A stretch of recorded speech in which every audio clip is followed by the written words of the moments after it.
The Spy Who Bugged Me is the second segment of the 13th episode of the first season of New Looney Tunes, and the backdrops for this are beautifully animated, and we have a nice involvement of a statue. I'm not going to explain what I mean by that, but other than that, I didn't really think very much of this episode, mostly because one of the characters I just found to be really, really irritating.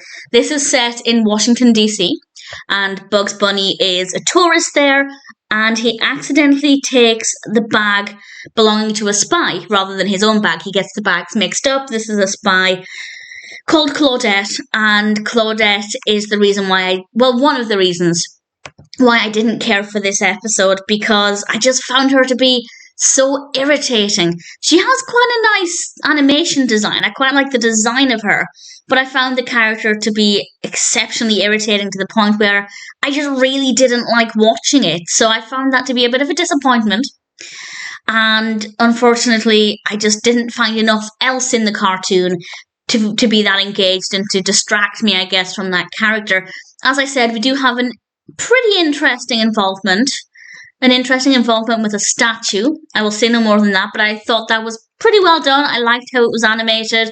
And as I said, the backdrops, the location, the setting, absolutely stunning. So it's not all bad. Credit where it's due. There were a few things that I thought were okay. But in general, I would not say The Spy Who Bugged Me was an interesting cartoon. If you love spy stories, then maybe you'll find it interesting, or at least more than I did.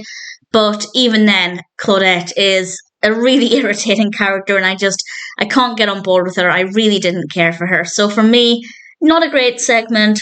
And the previous segment, Paint or Paint Hair, was 2/3 good and 1/3 kind of boring. So episode 13 might not be the strongest. I'd say it's worth watching for the first part, but in general, this particular segment didn't really appeal enough to me to say that I liked it.